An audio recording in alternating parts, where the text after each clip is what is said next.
Sikropolo kang tumingal prang campo samyong ngedali lir kadet wileding kodo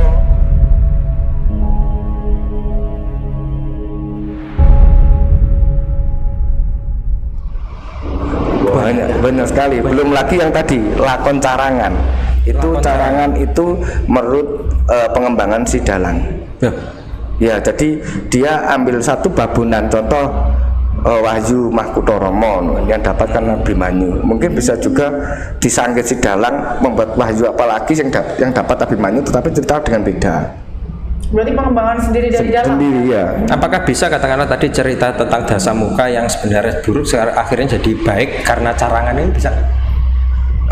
Kalau seperti itu kalau saya pribadi ya ini itu terlalu kita meninggalkan pakem. Saya gitu. Terlalu ngarang. Iya, terlalu ngarang. Karena ya bayangkan simbol sosok manusia dengan karakter seperti itu. Nah, nanti kalau sing apik dan sing yang baik, yang buruk terus di situ diberi peran baik gitu kan ya.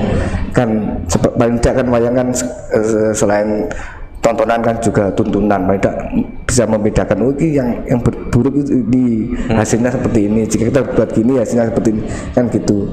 Nah sampai terus yang kuning kok baik kan ya kok kabeh sak wayang apik iya gak ada menariknya.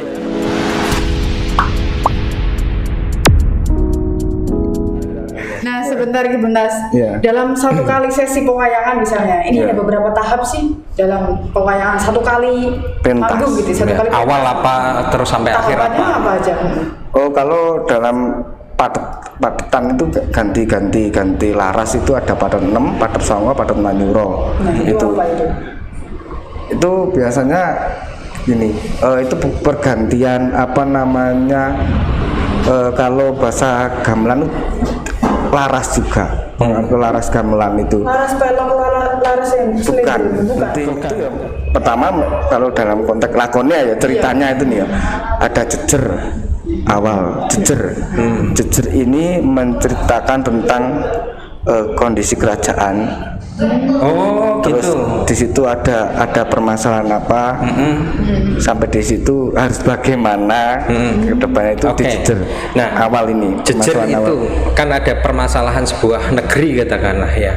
Itu bisa enggak itu katakanlah diisukan apa katakanlah politik di sebuah negara begitu yang sekarang begitu bisa itu ya. Itu kan tergantung ini. Makanya di situ ada muncul cerita carangan. Itu kadang-kadang cerita itu kadang-kadang kreatif si dalang itu disesuaikan dengan kondisi saat ini kan gitu. Sempat kemarin saya itu membuat lakon itu Wahyu Ponco Purbo. Jadi Ponco Purbo ini saya simbolkan itu Pancasila ya. Itu sebenarnya kan kalau di pakem kan tidak ada gitu. Oh gitu, nggak ada. Tapi saya buat Wahyu itu memang simbol dari Pancasila. Nah saya waktu itu kan sering ada berita tentang itu apa namanya, hilangnya rasa apa NKRI dan sebagainya seperti itu ya, seperti itu nasionalisme dan mungkin poin-poin seperti itu saya masukkan di sanggit atau di cerita itu gitu. Sanggit ya, itu namanya sanggit namanya. Itu di awal juga itu ya. Ya bisa di kalau awal itu kan gini. Jadi ya contoh si Prabu si Duryudono ini jejer Ngastina ya, negara Ngastina seandainya. Jejernya di negara Ngastina. Di situ dapat sasmito gaib utawa apa nama, kalau orang Islam pikir terus dapat wahyu gitu, bahwa ada wahyu yang mau akan tumurun gitu ya. Akhirnya ini Wahyu Ponco Purbo, terus minta masukan, minta solusi cara dengan Begawan Durna yang dianggap pendeta atau guru spiritual di negara Astina. Terus di situ ada dialog kan gitu. Oh, solusinya kamu harus apa namanya puasa, contoh seperti itu, contoh ini ya seperti itu. Nah, atau gimana. Terus ada lagi biasanya ada tamu. Di tengah-tengah ada tamu Ratu Sabrang. Biar buat rame-rame gitu ya. Tamu dari negara apalah, sanggit negara apa.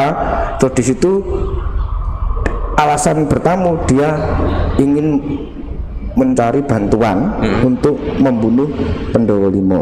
Oke. Nah, Ki, yang hal-hal yang seperti itu, ada kemudian ada tamu, ada percakapan dan lain sebagainya. Itu sebenarnya dalam sebuah kitab, kita katakanlah kita pakem ya. Iya. Itu sebenarnya ada apa enggak, atau sebenarnya ketika jejer dan lain sebagainya yang jenengan ceritakan tadi itu sebenarnya ya tergantung dalang dong, atau seperti apa? Ya sebenarnya kembali lagi, kalau dalang ini kalau saya kan memang seneng sanggit, seneng membuat alur cerita gitu, nyanggit. Tapi paling tidak kita harus belajar sejarah bagaimana contoh duduk-duduk ini kan sopo terus karakter benar. Nah nanti nyanggit itu biar enak. Terus selama ini permasalahan ini Ngastino sama Pandhawa Negoro Ngamarta ini apa? Nah itu pengembangan, pembendaraan, permasalahan juga gitu loh. Terus ada lagi gini, terus ya kembali lagi contoh mau sekarang fenomena apa sih yang lagi itu politik, isunya politik apa mungkin tadi hilangnya rasa nasionalisme dan sebagainya, kemanusiaan ya. Seperti itu. Ini ya, apa percakapan kalau drama itu kan ada teks apa atau skenario gitu. Ya, nah, skenario naskah itu ataukah pakem misalkan dari cerita ini misalkan sampai akhir ya seperti itu, atau diksi dari si dalang ini ngarang spontanitas itu, atau memang sebelumnya sudah di skenario gitu. Ya, gini. Jadi kan dalam wayang kan memang ada yang memang pakem itu. Jadi di situ ada mungkin naskah laman, ada. Biasanya kalau Wahyu itu terkenal Wahyu Mahkutoromo, itu pakem itu. Pakem itu Wahyu Mahkutoromo. Bukunya ada itu. Ada. Tapi biar tidak sama dengan, mohon maaf ya, dalang yang lain dan sebagainya. Itu garapannya dirubah-rubah, improvisasi, tetapi intinya sama. Ya. Oke, paham. Seperti itu. Nah, itu biar apa lagi, mohon maaf ya, apalagi sekarang perkembangan digital seperti itu, adanya YouTube itu memang ada plus minus. Apa itu menurut dalang? Plusnya itu bagi pemula itu bisa belajar dalang yang mungkin sudah senior, tapi minusnya ya terpaku ya. Orang kan sekarang kan kalau mungkin santai lihat wayang di YouTube, akhirnya kan tahu lakon-lakon itu. Nah, seandainya contoh yang dilihat dalang besar itu Pak Anom. Nah ternyata saya nyanggit lakon Wahyu Mahkutoromo. Plek persis Pak Anom. Nah orang itu nonton, lakonnya Pak Anom digawe lah. Nah, itu mungkin itu yang menjadi tantangan untuk kita, bagaimana kreatif dalam saat lakon sama, tapi bagaimana kita sanggit, tadi istilah sanggit prinsipnya Ki Buntas ya.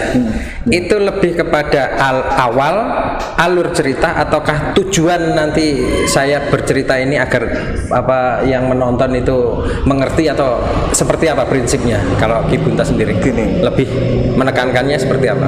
Kalau saya itu harus ada tuntunan di situ, piwulang luhur atau piwulang dari cerita atau dari dialog gitu. Itu yang utama. Selain itu cerita ini walaupun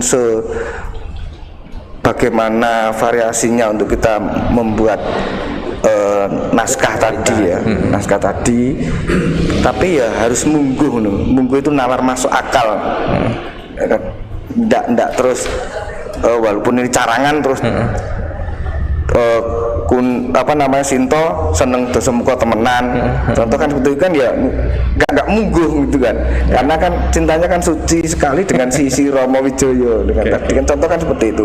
Ini contoh sederhana. Jadi sebenarnya kalau saya pribadi saya itu saya memang seneng tahu sanggit itu senang gitu loh. Lebih ke sanggitnya ya juga ada ya. Memang seneng ya itu.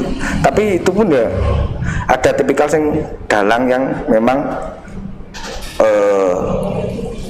dengan naskah, dalang dengan naskah. Ada banyak sekali, dan saya pun masih seperti itu. Tapi naskah yang saya buat pribadi ini. Dan ada setiap dalang berbeda naskahnya. Beda. Ya tadi tergantung sanggitnya sendiri kan gitu. Bahkan ada lagi yang berkembang itu naskah itu beli. Oh, jadi ada mungkin sudah dalang yang sudah punya nama besar atau diambil. Memang beliau itu mempunyai apa ya kebiasaan membuat naskah gitu ya. Beliau itu juga ini dapat kabar gitu ya kayak benar tidak, saya kurang tahu juga, cuma ada gitu. Nah, ini nggak perlu dijawab, cukup satu kata ada apa tidak gitu aja ya, Ki Buntas.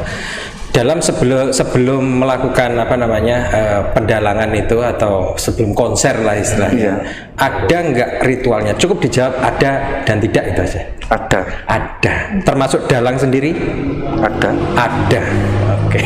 Ritualnya tidur seharian biar nggak ngantuk. Iya, ada ya. Katakanlah kalau umpamanya saya bilang seperti semedi begitu? Enggak. Saya kurang tahu untuk yang lain. Oh, berbeda-beda. Beda-beda. Oke. Ini berarti mungkin ajinya sendiri-sendiri. Ya. Tapi yang jelaskan gini, ini hal-hal sederhana aja gitu. Seandainya saya dalang di yang baru kemarin di di atas angin. Atas angin sini. Itu kan saya diminta untuk nyarati, jadi wayangan 2 jam. Wayangan 2 jam? Ya. Biasanya saya lewat gitu, seandainya saya lewat gitu, kan saya tidak mungkin berpikiran untuk mampir ke makom sowan. Oke. Tapi di saat saya mau dalang di situ, sebelum saya munggah panggung itu, saya minta tolong saya ke makom dulu. Oke. Itu bagi saya termasuk ritual bagaimana saya minta nyuwun pangestu idipalilah yang ngerso bumi situ. Semoga berjalan lancar gitu aja. Dan berhasil.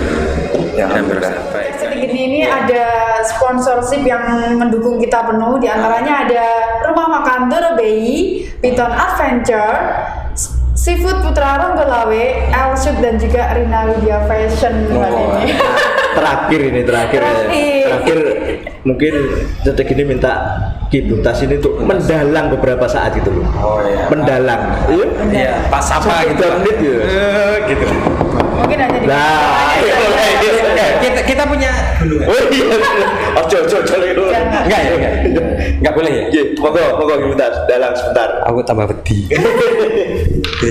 Lakonnya apa ya? Sembarang. Sikropolo kang tumingal prang campo samyong ngedali lir kadet wileding kodo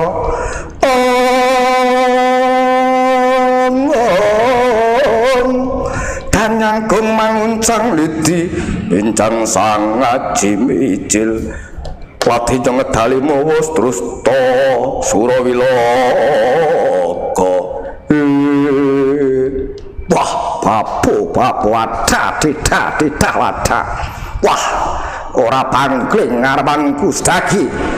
Iya, ana parat banjur kuwi sapa? Ditepungke wayah Wadyabala saka negara Ujung Gripik. Kaseting Ratu Gristiku Prabu Gembung tanpa sirah. Setyaki, ojo ganggu-ganggunku lumaku lan para Wadyabalaku luwih becik semingkir. Aku bakal semingkir yen kowe ora keganggu gawe negara Ndrawati luwih becik kowe sing sumingkir saka kene. Wah, adol kendel bondo wani wis iki. Apa gawedi karo aku? Apamu sing tak wedi? Wah, leno pangin nemu tebak diadam kelakon dadi opo sae. Nah itu.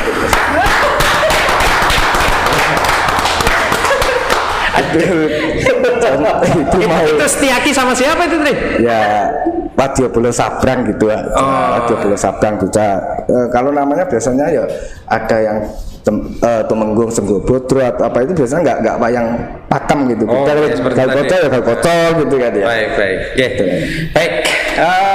30 menit lebih kita ya bersama dengan Ki Buntas. Sebenarnya masih kurang ini, masih banyak lagi pertanyaan tentang pedalangan, dunia pedalangan yang belum kita kulik tentunya, dan tentunya juga Dimas Diajeng dan Netralis pasti juga menunggu. Kok belum ada ini? Ya pastikan besok kita pasti akan berjumpa lagi dengan Ibu Buntas tentunya di Ceria Geni. Ya, sampai jumpa lagi.